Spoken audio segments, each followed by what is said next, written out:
En préparation du cours de mardi, qui sera consacré donc à lire la politique et lire le panafricanisme, je voudrais vous présenter un certain nombre de livres qui sont importants à connaître, à lire et à étudier. Le premier ouvrage que je vous présente s'intitule donc Les Jacobins noirs, donc Toussaint l'ouverture et la révolution de Saint-Domingue. C'est un livre écrit en 1938 par Cierre James, qui est un historien originaire de la Caraïbe. C'est le premier livre d'histoire panafricaine. C'est un livre qui est très important parce qu'il explique la manière dont Toussaint l'ouverture, donc avec la révolution de Saint-Domingue en 1791, va fédérer les Africains de Saint-Domingue et les mener à la victoire contre les Espagnols, les Anglais et les Français.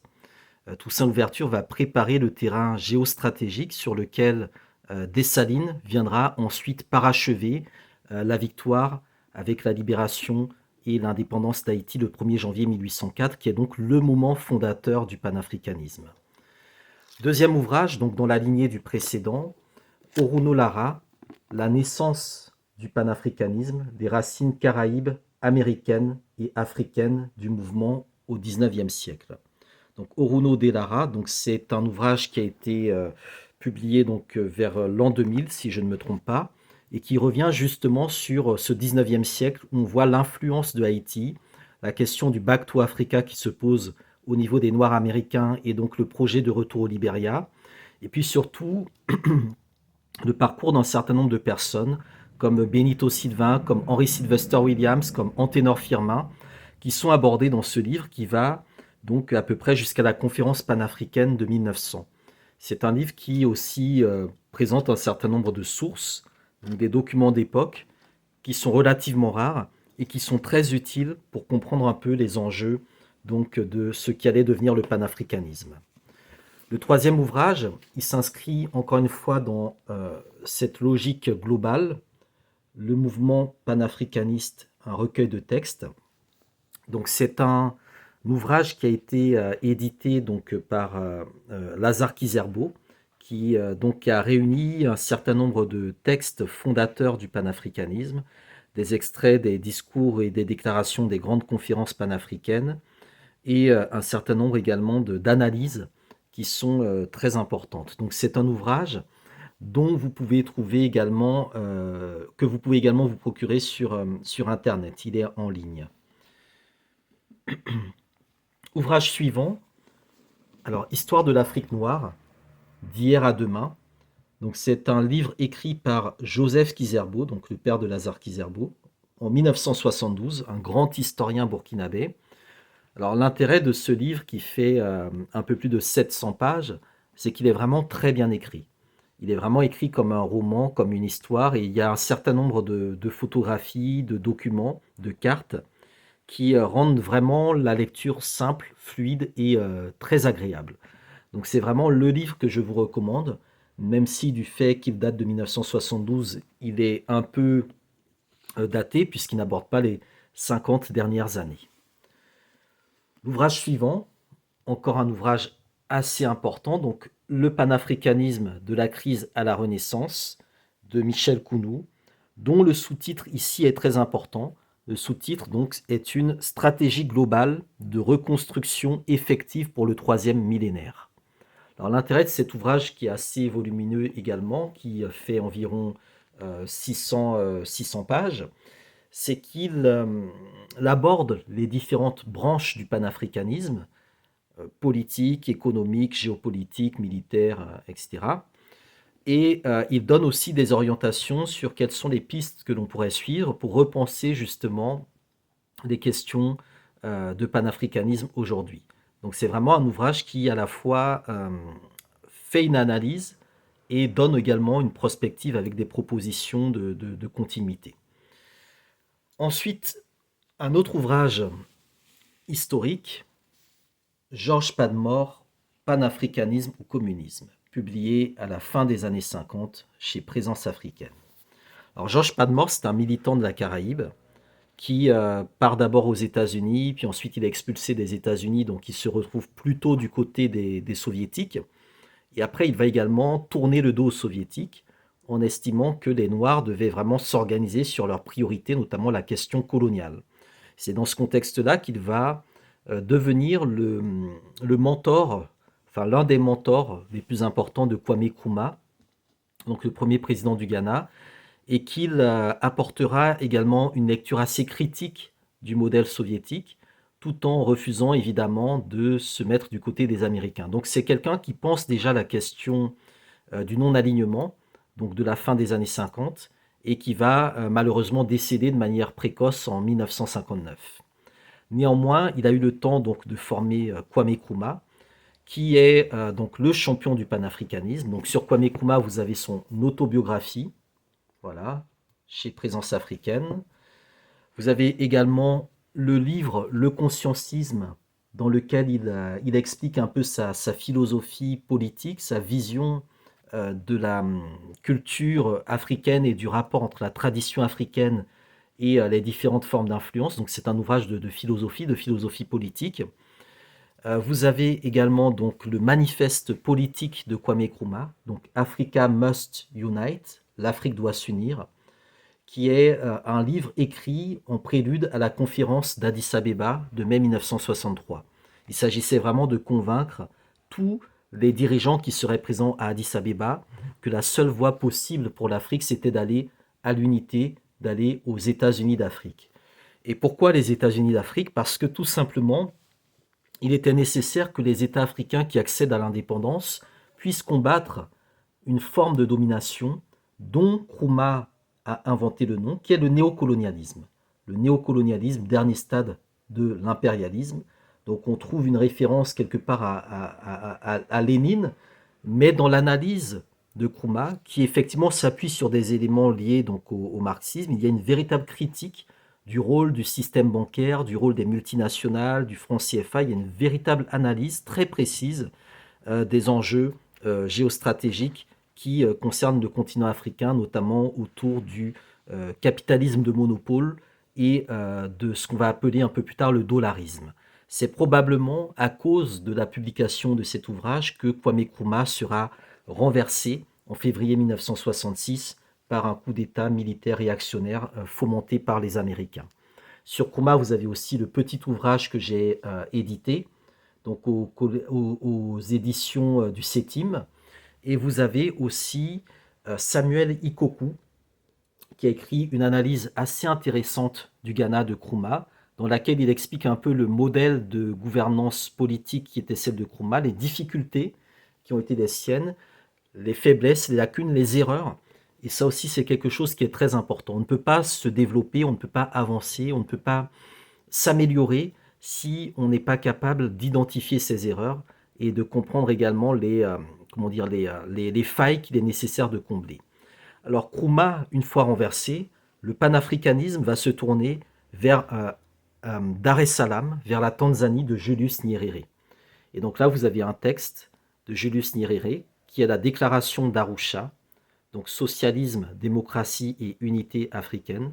C'est un texte qui est très important, c'est l'un des textes politiques les plus importants de l'histoire de l'Afrique, puisque Nyerere y définit ce qu'il entend par un État socialiste, dans le sens africain du terme, et il développe le concept de l'Ujamaa, qui est l'autosuffisance, l'idée que pour nous développer, nous devons compter sur nos propres forces et non pas sur les forces externes. Nous devons compter sur notre travail plutôt que sur l'argent des autres. Alors, à la même époque, il y a une autre figure qui est très importante dans l'histoire du panafricanisme. Donc là, on a deux ouvrages, parce qu'il y a deux tomes, Unité et lutte 1 et 2. Donc sur le tome 1, c'est L'arme de la théorie d'Amilcar Cabral. Et le tome 2, qui est donc La pratique révolutionnaire. Et ces deux ouvrages de Cabral sont très importants parce que d'un côté, on a la théorie et de l'autre, on a la pratique. Et précisément, la politique ou la décision politique, c'est un mélange à la fois de théorie et de pratique. C'est la capacité d'être à la fois un homme de pensée et un homme d'action. Et dans le cas de Cabral, son expérience est extrêmement, extrêmement intéressante et importante. Elle mérite vraiment d'être lue, d'être mieux connue, d'être mieux vulgarisée. Et je ne doute pas qu'en 2023, nous aurons l'occasion d'en reparler énormément. Aimé Césaire, le discours sur le colonialisme. C'est un texte qui est qui est très court, qui se lit vraiment en peut-être 1 heure pour un lecteur lambda, et qui, à mon sens, devrait être appris par cœur par tous les enfants des écoles africaines. Discours sur le colonialisme. C'est vraiment l'un des ouvrages les plus importants du XXe siècle. Lorsqu'on parle de Césaire, Fanon n'est jamais bien loin. Frantz Fanon, Peau noire, masque blanc. Vous avez également Les damnés de la terre. Mais, à mon sens, l'ouvrage le plus important de Fanon, nous concernant, c'est quand même les écrits politiques pour la révolution africaine. Ce sont des écrits qui ont été faits lorsqu'il était notamment sur le front en Algérie et lorsqu'il était également ambassadeur de l'Algérie à Accra, au Ghana.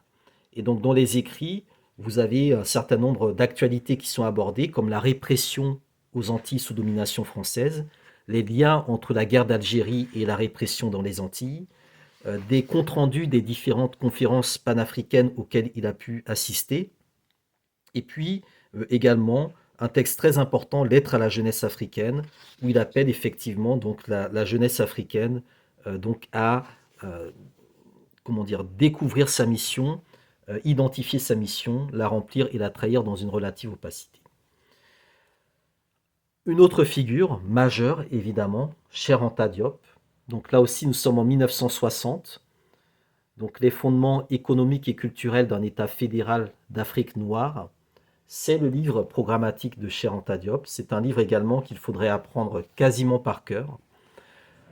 Pour aller un peu plus loin concernant Cheikh Anta Diop, on a le combat politique de Cheikh Anta Diop. Donc ça, c'est l'ouvrage produit par son parti politique, donc le Rassemblement national démocratique, donc du bloc des masses sénégalaises au RND.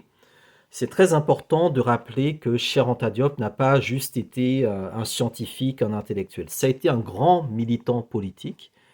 Et dans son programme politique, on trouve justement la manière dont il matérialise sa pensée, la manière dont il fait de sa réflexion un élément programmatique et propédeutique, c'est-à-dire la manière dont il transforme sa vision, par exemple, des langues, de la linguistique, en outil de développement, en outil d'émancipation des populations africaines. Donc sur Diop, vous avez beaucoup, beaucoup, beaucoup de travaux. Alors là, j'en ai juste pris 2. Jean-Marc Ella, donc un philosophe et sociologue camerounais, donc Cheikh Anta Diop ou L'honneur de penser, et José do Nascimento, qui nous avait gratifié de 2 conférences au niveau de la Ligue pour justement nous présenter son ouvrage La pensée politique de Cheikh Anta Diop. Alors, à l'époque de Cheikh Anta Diop, et de Frantz Fanon et de Aimé Césaire, fin des années 50, début des années 60, il y a un mouvement que vous devez absolument connaître, qui est la Fédération des étudiants d'Afrique noire en France, la FEANF. Et donc là, c'est un livre de Amadi Ali Dieng, un grand militant sénégalais, qui raconte donc la deuxième période de Bandung aux indépendances et qui montre un peu comment les étudiants africains de l'époque en France se projetaient sur la scène politique africaine, française et internationale en prenant des positions idéologiques et des positions également donc politiques. Alors tous ces personnages, vous pouvez les retrouver dans un ouvrage qui est celui donc de Saïd Bouamama, Les figures de la révolution africaine, de Kenyatta à Sankara. Donc ce sont des portraits contextualisés, c'est très intéressant à lire, vous apprenez vraiment beaucoup de choses sur toutes ces figures qui ont marqué donc les luttes d'indépendance africaine.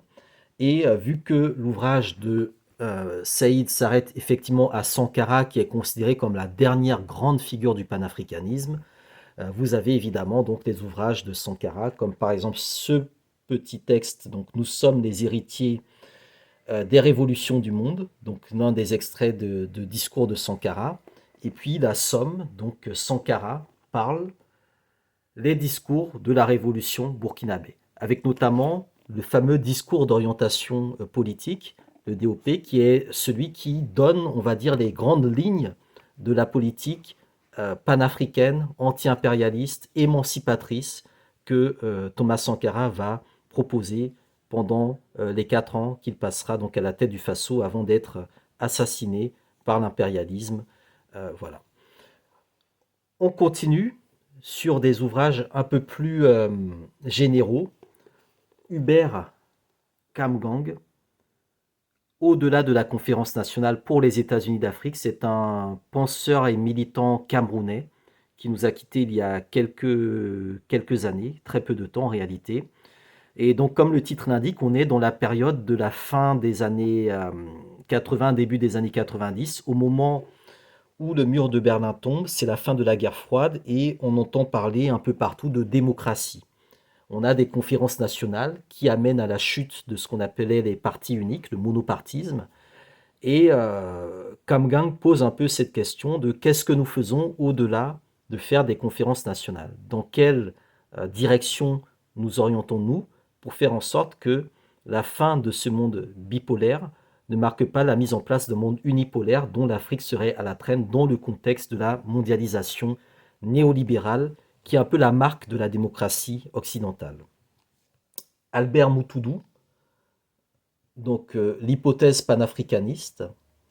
Donc là aussi, c'est un texte relativement court, assez intéressant, qui donne un peu une réflexion sur les 50 dernières années et ce qu'il serait intéressant de repenser. Moïse Chando Kérékou, donc Union africaine et processus d'intégration, avec une préface de John Higey. Donc là, on est vraiment plus sur une analyse sur les mécanismes, les structures, les différents organes et la manière dont on pourrait comment dire, les réformer en interne pour justement avoir une meilleure efficacité au niveau de l'Union africaine. Donc il y a deux approches, hein. Il y a ceux qui pensent qu'on peut réformer le système et ceux qui pensent que le système est impossible à réformer et qu'il faut donc le briser. Ngugi wa Thiong'o, pour une Afrique libre. Ngugi wa Thiong'o est un grand écrivain kényan qui a notamment écrit l'ouvrage donc Decolonizing the Mind, décoloniser l'esprit. Et donc là, c'est un texte, c'est un ouvrage dans lequel on a plusieurs de ces réflexions qui sont aussi très intéressantes, très intéressantes. Comme vous le voyez, en fait, je ne prends ici que des livres qui ont été traduits en français et des livres qui sont relativement abordables en termes de volume. On arrive sur une autre dimension. Donc, et l'Europe sous-développa l'Afrique, Walter Rodney, une analyse historique et politique du sous-développement, un livre très très très important parce qu'il introduit notamment la question politique des réparations. Et vous pouvez le lire avec en parallèle l'ouvrage de Louise Marie Diop Maes, donc, qui a été donc, la compagne de Cheikh Anta Diop, donc Afrique noire, démographie, sol et histoire. C'est un livre qui est très intéressant notamment pour la manière dont il montre l'impact démographique de la traite sur le continent africain. Et tous ces éléments-là, donc l'ouvrage de Walter Rodney et celui de Louise-Marie Diop Maes, permettent d'amener la question des réparations, sur laquelle vous avez notamment donc les ouvrages qui ont été publiés par le Mouvement international pour les réparations, donc Réparation, une exigence urgente pour l'humanité, et puis celui-ci, Crimes et pillages coloniaux, crimes et pillages coloniaux, responsabilité et réparation. Vous avez également un livre qui pour moi est peut-être le plus simple, le plus clair pour ceux vraiment qui sont novices sur la question notamment du franc CFA. C'est Edgar Nyansounou, pour en finir avec le franc des colonies françaises d'Afrique. Donc ça, c'est pour la partie, je dirais, économique et monétaire. Puis vous avez deux ouvrages sur les enjeux notamment juridiques et économiques au niveau international. Donc l'économiste ougandais Yash Tandon, donc le commerce, c'est la guerre. Donc sur la manière dont l'Afrique est prise dans un mécanisme de libre-échange comment dire, qui pille ses matières premières avec des accords qui ont été pensés dès le moment de la colonisation. Et donc à ce niveau-là, vous avez le livre de Adam Abdou Hassan, donc Puissance du droit et droit des puissances, les traités européens et eurafricains sous la loupe. Puisque généralement, les traités ou les accords qui sont imposés à nos États ou que signent parfois nos États sont parfois juste un réaménagement des accords coloniaux datant parfois du 19e siècle. Alors, la logique de prédation, on la retrouve notamment chez Mongo Betty, Main basse sur le Cameroun, autopsie d'une décolonisation. Donc, le cas du Cameroun est très intéressant puisque le Cameroun n'a jamais été une colonie française. Et Mongo Betty est l'un des plus brillants adversaires donc, du système néocolonial. Donc, un auteur camerounais décédé il y a déjà 20 ans. On a vu le Cameroun, on peut aussi dire un mot sur la Guinée. La Guinée, donc avec ici Bailo Telivel Diallo, position et proposition, une réflexion sur l'expérience de la Guinée indépendante. Là aussi, c'est un ouvrage qui est assez intéressant, qui est écrit par quelqu'un qui a vraiment connu qui a vraiment connu le contexte et qui apporte un regard rétrospectif très intéressant et qui éclaire en même temps l'actualité et le futur. Alors, quelques autres essais. Aminata Traoré. Aminata Traoré, donc grande militante altermondialiste malienne, qui m'avait fait l'honneur de m'inviter cet été. Donc, lettre au président des Français à propos de la Côte d'Ivoire et de l'Afrique en général. Donc, Aminata Traoré, à lire. Théophile Obenga, le sens de la lutte contre l'africanisme eurocentriste. Donc là, c'est une rectification vis-à-vis donc de ces africanistes qui parlent en notre nom, qui parlent de notre histoire sans forcément maîtriser ou comprendre les multiples dimensions. Un ouvrage qui est particulier, il a beaucoup fait parler et beaucoup de gens s'arrêtent juste au titre de l'ouvrage sans forcément rentrer dans les détails. C'est Axel Kabou, et si l'Afrique refusait le développement? Point d'interrogation. Je ne vous en dis pas plus. Charles Didier Gondola, Africanisme, la crise d'une illusion. Là aussi, c'est un texte qui est plutôt, je ne vais pas dire pamphlétaire, mais qui répond parfaitement à certaines problématiques liées à l'arrogance intellectuelle de la France vis-à-vis de l'Afrique. Et c'est cette arrogance-là que nous devons effectivement dégonfler, déconstruire, non pas en rentrant forcément dans un affrontement en face à face, mais surtout en nous élevant, nous, à notre propre niveau et à une certaine hauteur. Et c'est pour cela qu'il y a aussi quelques manuels qui sont importants à regarder. Donc Mamoudou Gazibo, donc là c'est un manuel hein, d'introduction à la politique africaine. Voilà, donc on est plus ici notamment dans de la politique comparée. La diplomatie africaine de Pierre Dagbo Godet, la diplomatie africaine, là encore théorie et pratique. Essai à Mouzou, la démocratie à l'épreuve du régionalisme en Afrique noire.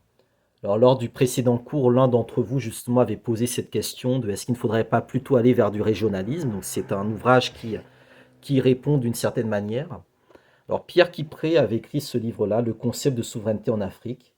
Bon, c'est toujours assez intéressant à lire parce que bon, ce sont des livres aussi écrits par des personnes, des figures qui ont joué un rôle politique ou qui jouent un rôle politique, puisque Pierre Kipré a notamment été ambassadeur de la Côte d'Ivoire. En sociologie, donc Jean-Marc Ella, Innovation sociale et renaissance de l'Afrique noire. Donc j'avais déjà cité Jean-Marc Ella pour le livre sur Cheikh Anta Diop. Je le cite ici, c'était un sociologue et philosophe camerounais, très intéressant aussi dans les différentes approches qu'il a apportées sur la modernité africaine. Modernité africaine également abordée donc, par Joseph Kizerbo, on y revient, regard sur la société africaine. Donc là aussi, ce sont différents textes qui sont réunis dans cet ouvrage sur les ethnies, la nation, sur le développement, sur l'importance de travailler la société civile. Et puis, à quand l'Afrique? Donc l'entretien avec René Hollenstein, qui est un peu le testament, je dirais, politique et intellectuel de Joseph Kizerbo, qui est sans doute l'une des figures les plus riches et les plus fécondes qui a été produite donc par notre continent. Je termine avec un dernier ouvrage. Alors il y en aurait beaucoup d'autres, hein, j'en ai au moins une cinquantaine de plus que j'aurais pu vous introduire, mais je termine avec celui-ci. Donc Développement africain, la voie du renouveau de Damien Akouete et Clou Naté. Voilà, c'est un petit manuel, enfin un petit manuel. C'est un bon manuel assez conséquent, presque 400 pages, qui montre un peu comment un économiste du développement pense un peu les enjeux qui sont ceux du continent africain aujourd'hui. Voilà en tout cas la toute petite revue que je vous fais. Alors pour ceux qui auront le courage de regarder la vidéo en intégralité, s'il y a des ouvrages sur lesquels vous voulez que j'insiste davantage lors du cours de mardi, n'hésitez pas à me le dire. Et s'il y a des ouvrages que vous voulez aussi que je vous prête éventuellement, n'hésitez pas non plus à me le demander. À part le livre de Walter Rodney, donc Et l'Europe se développa l'Afrique, je pense que je suis en mesure de tous vous les prêter si vous le souhaitez et si vous êtes évidemment dans la zone. Voilà. On pourra également penser éventuellement peut-être à travailler une bibliothèque en ligne ou aussi à voir comment au niveau du groupe de lecture qui a été mis en place, on pourrait avancer certaines lectures. Voilà, voilà. Ben, je vous dis en tout cas à mardi pour ceux qui seront là. Et lisez, lisez, lisez, c'est très important. Même si vous lisez pas beaucoup, énormément, lisez un petit peu chaque jour. Merci.